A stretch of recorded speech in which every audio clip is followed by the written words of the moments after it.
Hello, people, and welcome back. This is part 4, I believe, of what if female deku was King Ghidorah.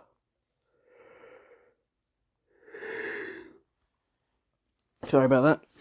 Now, I believe where we last left off, it was the beginning of their 10 months of training.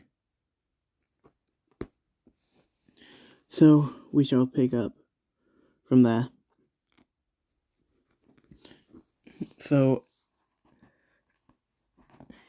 Izumi goes over to Rodan's place to pick him up for training, as they would both head to a clearing in the forest. As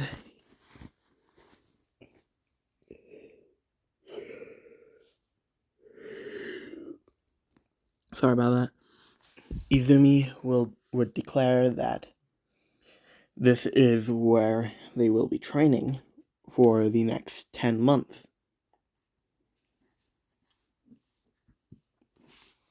As Rodan would be surprised, saying, as he would ask, why don't we train at a beach area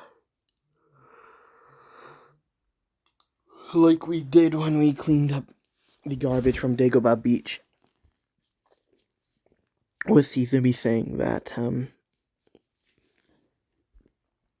with Izumi saying that it wouldn't really, that they would be a higher chance of them getting caught if they were using their quirks, so it's best to use this clearing instead.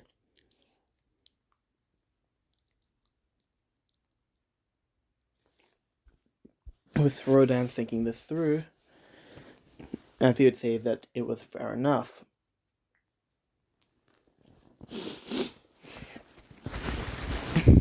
As Izumi and Rodan would begin their training.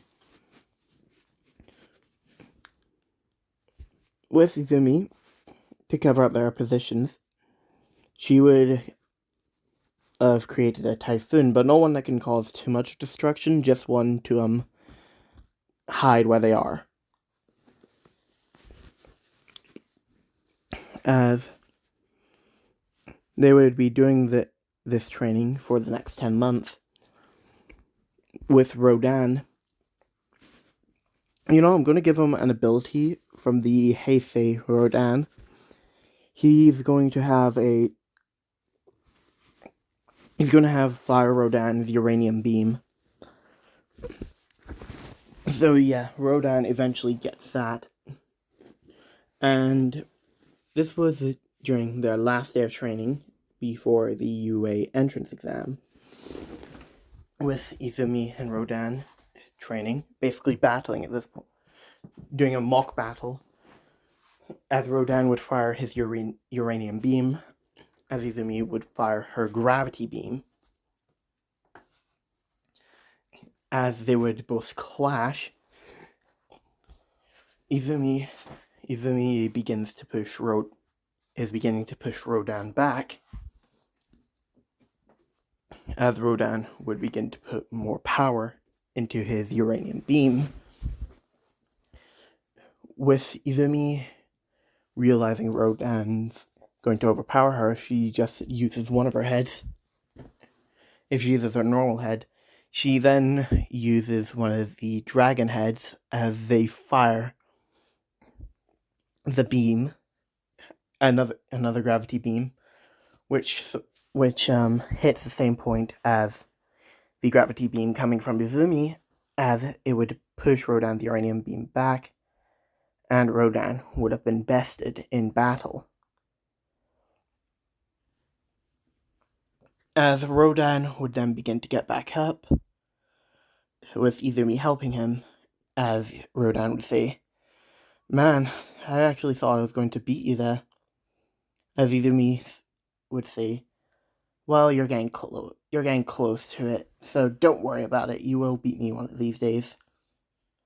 As Rodan would say, "Yeah, you're right." as they would both then head back to their houses as they would prepare for the UA entrance exams.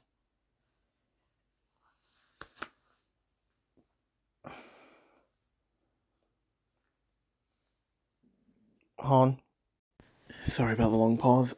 As we then cut to the next day, with them headed to the entrance exams for UA. Now, Ryuko did suggest that she get Izumi in through the recommendations, as Izumi would say that she'd prefer to get in through her own hard work and effort, and not with the help of somebody else. But she does thank Ryoko for the offer of signing her up through recommendations. As Izumi and Rodan are entering through the auditorium area,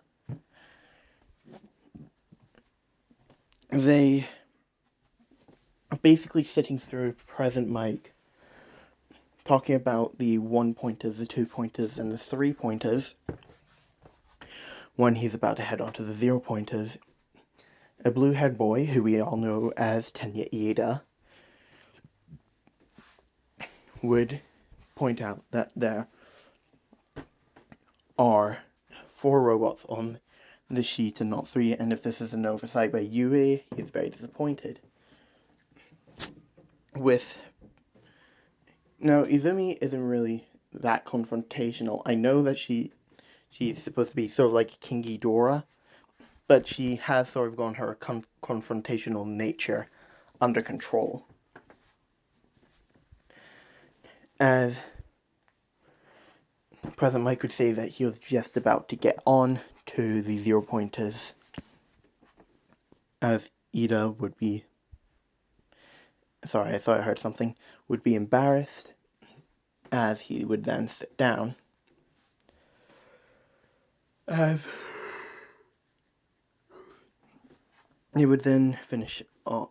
President Mike would then finish off talking about the robots, as they would then get to the written portion of the entrance exam, to which Izumi would pass with flying colors. And during those 10 months of training, she had also tutored Rodan a little bit, so he is about as smart as Izumi, almost as smart.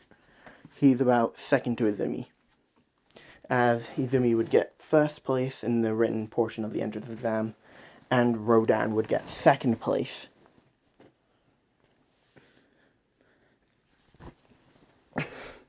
As we then get to the physical portion of the entrance exam,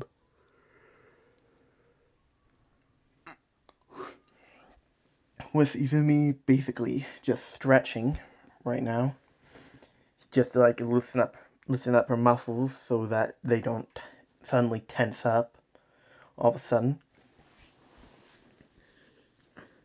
As she sees a brown-haired girl at the front, as she appears to be nervous. Now, Rodan is in a separate area to Izumi because they went to the same school, so Yue puts them in separate areas. As Izumi would begin to walk up to Uraraka, as Ida would then grab her by the shoulder and say, "Are you going to interrupt that girl? Are you going to distract that girl to ruin her chances of getting into UA?" As Izumi would look at him and let off like a tiny bit of bloodlust. As this would scare Ida, as she would say that she was just going over to that person to help them relax because they seemed a bit tense.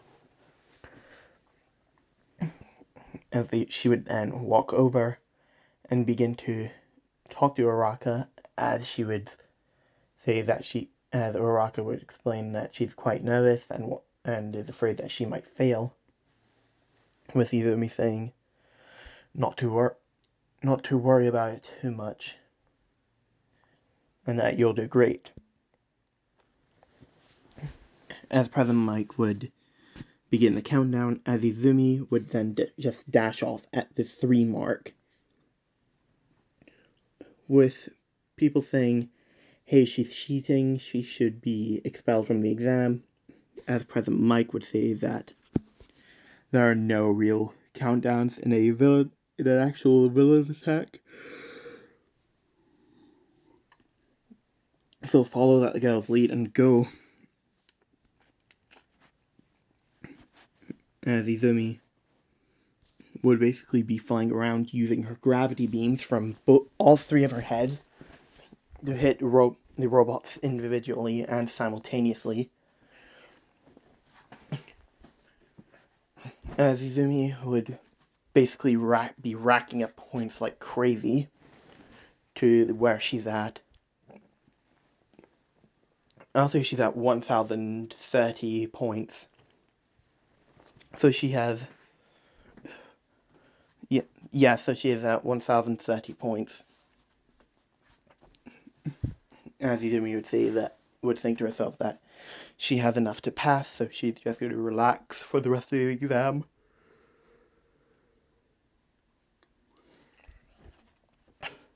As Izumi would fly up to the top of a roof, she would then basically sit down on the edge of the roof. As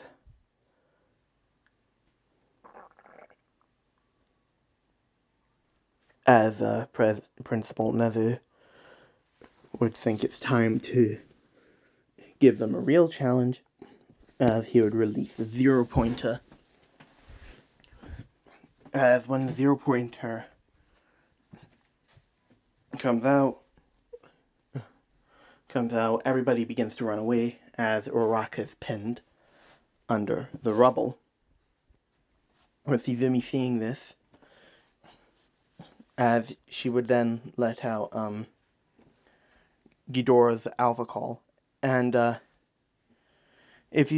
just get it, give me a minute. Alright, so I got it right here.